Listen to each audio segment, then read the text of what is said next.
If you see the world like Monet, you need to restore your visor or windshield.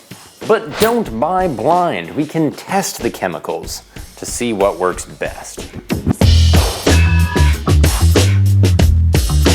There are 3 things you can put on a motorcycle lens: polish, anti-fog, and water repellent. We'll test polishes first. The surface of your old lens looks like this. It's pockmarked and scratched, generally porous. And that scatters light into a messy image, and it also holds on to dirt, so we need polish.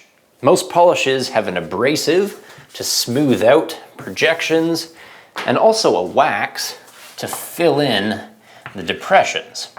And the resulting smoothness is optically correct, and it slips dirt better than an oiled up Charles Ponzi. Meet 4 contestants. Hailing from the world of aircraft maintenance and weighing in at 7 ounces, we have Plexus. This quickly became the most popular polish amongst motorcyclists, and also the most expensive. Plexus looks at this thimble and says, yeah, that'll be $24. Meanwhile, Slipstreamer windshield polish is reputed to be just as good for a mere $11 per 7 ounces. And Tyrox is desperately cheap, propositioning this huge 14-ounce jug for only $15 and touting its usefulness just about anywhere.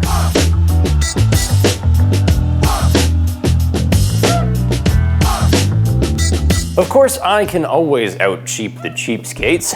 Toothpaste is rumored to hack this job for $1.99. Our test windshield has seen 50,000 kilometers of UV fade, dust blur, and violent scratches. Made from polycarbonate, it'll respond similarly to a helmet face shield as well, and divided into 4 sections, each polish gets a crack at the same surface.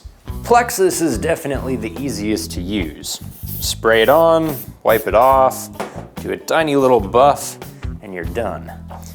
It also smells the nicest. They use coconut oil as part of the wax finish because real men forego the dashboard hula girl in favor of smelling like one.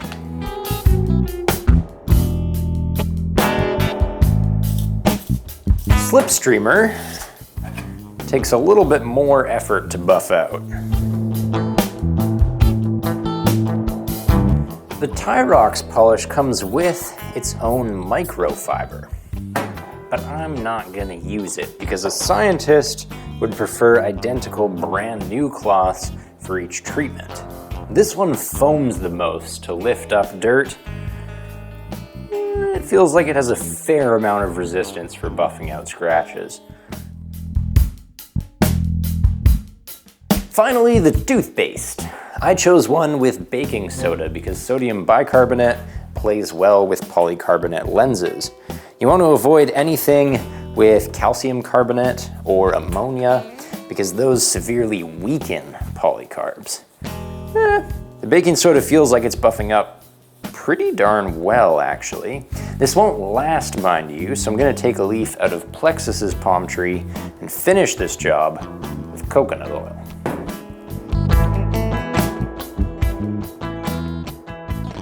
So every method made improvement, though on close inspection our gritty toothpaste appears too abrasive as it leaves its own swirly scratches. The Tyrox and Slipstreamer were too gentle, killing clouding but failing to smoothen the deeper scars. While Plexus eliminated the most blur and scratches, it wins. However, a polish is also a protectant. And to test that, we'll blow dust at the windshield for an extended period of time.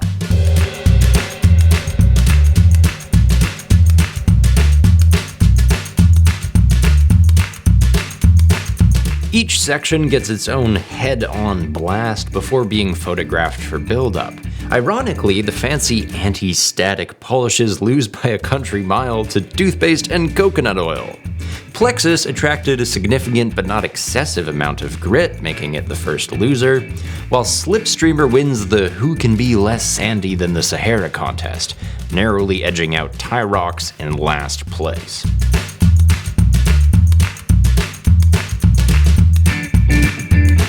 Tragedy of tragedies, the most expensive polish proves to be the best. Sorry. Now, Several of these polishers also claim to be anti-foggers, which is bullshit. To understand why, let's understand fog. Your face is hot. Congratulations. And heat makes H2O molecules zip around like kindergartners on Red Bull. So whatever water comes from your sweat, your mouth, becomes excited, becomes a gas. Gaseous water is see-through, so far so good. But then it hits your lens, and the lens is cold because it's Canada outside, so H2O says, chill. Near the lens, I'd rather hang out in liquid form. Liquid water is also see-through, so again, so far so good. But here's the kicker. Polishes leave a wax film behind, and that is hydrophobic. It hates water. So instead of getting all romantic and rubbing all over the lens in a see-through film, H2O prefers to stick to itself, forming droplets, thousands of tiny droplets, each one scattering light, and that is what we call fog. All that mental masturbation to say polish is a garbage anti-fog treatment. You want polish on the outside of a shield, but inside the steamy helmet, you need one of these. Proper anti-foggers, aka hydrophilic solutions that encourage condensation to spread see-through across your lens. Muc-off charges almost $1 per milliliter for that, which we would categorize as price bracket FU. Oxford is more like 20 cents per mil, and it smells like mint, which is more than a novelty inside your smelly helmet. Shaving gel is our hydrophilic hack job, and finally a pinlock lens. These work on a different principle. The pinlock sandwiches a bit of air against your visor, and air is a good insulator. It slows the heat transfer between two surfaces. So the outer lens can be as cold as Quebec City, while the pinlock lens can be as warm as your face. And because our steamy H2O molecules only hit the inner lens, well, they don't want to turn liquid at all. 4 identical shields have been treated with anti-foggers, each according to their instructions. A 5th remains untreated. I then place a cup of 100 Celsius water inside. Note that every helmet has the vents closed, because I dislike dust and drafts and killer bees. Now watch. The untreated lens fogs immediately. Meanwhile, our anti-foggers stay relatively clear.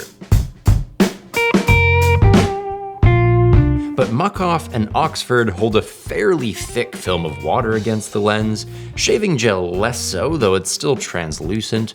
Only a pinlock treatment can be called optically perfect. That's because this plastic is a special water-absorbing material. It leaves no film. And the other reason we like pinlocks is that the fog-proofing is permanent.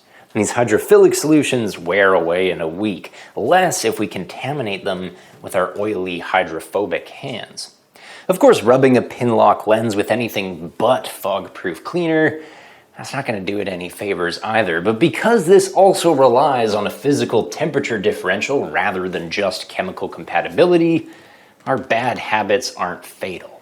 Unless your head expels moisture like a steaming kettle, you're unlikely to ever bombard a pinlock lens into foggy submission. These cost around $30, more if it's shaped to a specific helmet, more again if it's treated with an anti-fog solution, more again if it's tinted, and more again if it's sold by Arai or Shoei. Most people choose a visor that comes with mounting pins, but it is possible to buy just the pins and drill them into a regular old face shield. Measure 20 times and cut once if you don't want to wreck it.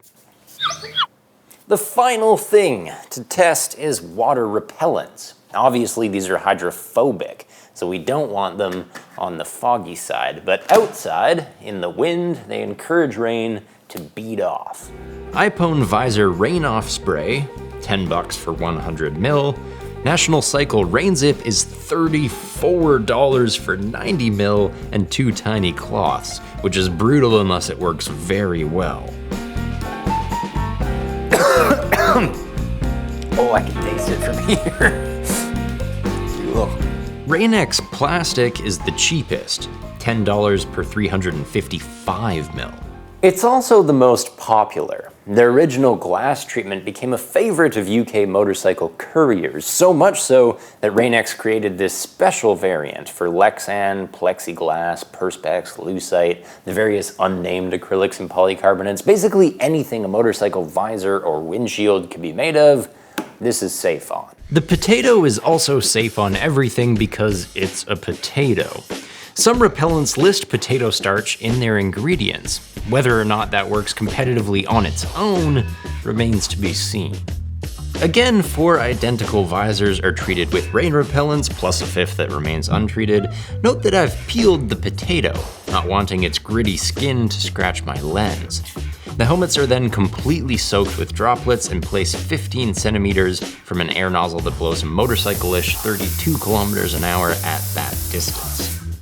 Rain Zip is obviously the most potent at beating off. This is unsurprising, since National Cycle's product smells like a national disaster. Rain-X is respectable, iPhone less so, and the nicest thing I can say about our potato is that it isn't much worse than bare polycarbonate, but no better either. So class, we learned that Plexus is the best polish, pin locks make the finest fog proofers, and Rain Zip is the most effective rain repellent. On a budget, I'd still shill for Plexus, but shaving gel is a shockingly competent fog-proof alternative that you may already own. And if you're looking to save a few bucks on rain repellent and also the lives of millions of people, Rain-X is nearly as slick and a lot less terrifying than whatever toxic hell this stuff is made of. Whew, that was a lot of lab work. And we got through it without Bunsen burning our eyebrows out of sheer boredom, which is an improvement on high school for me. Anyway, enough geeking out for one day. Live long and prosper.